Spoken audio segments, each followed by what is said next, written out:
चलिए आए भैया, हम भोजपुरी गायक अशोक अलवेला सभी श्रोता भाई बंधु लोग के गोड़ छू के गोड़ लगातानी। जैसे हमरा पहला कैसेट के रौनी प्यार दुलार आशीर्वाद दिले बानी, वैसी यह कैसेट के भी प्यार दुलार और आशीर्वाद देहब। छठी माई के गीतिया गावाए लागल और घदियाए लागल, जलदी से उगिए सूरज मल नान्हा का भूखाए लागल। छठी माई के गीतिया गावाए लागल और घदियाए लागल, जलदी से उगिए सूरज मल नान्हा का भूखाए लागल।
भैया रंजीत माई के रहिया निहारे, सेवकाय अशोक माई के गंगा जल ढारे।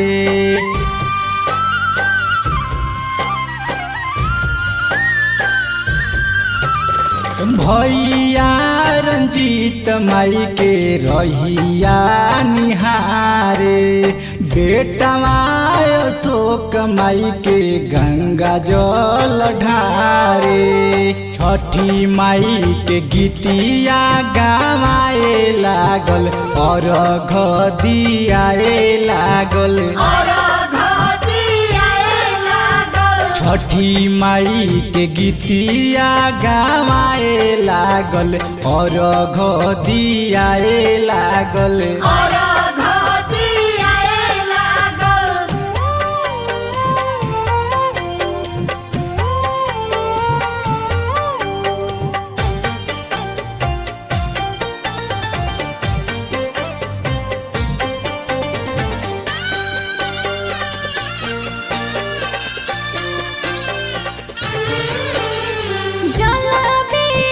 खाड़ बाड़े सब रे तिवैया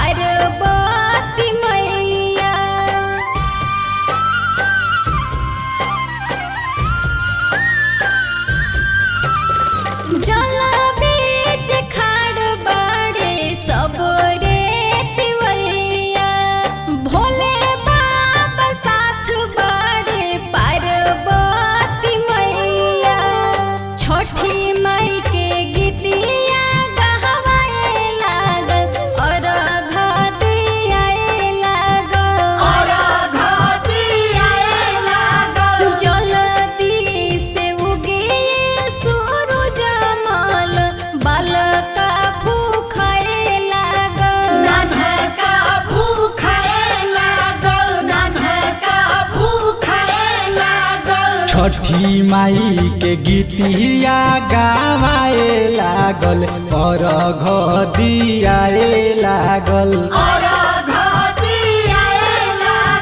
जल्दी से उगिए सूरज मल नान्हा का भूखाए लागल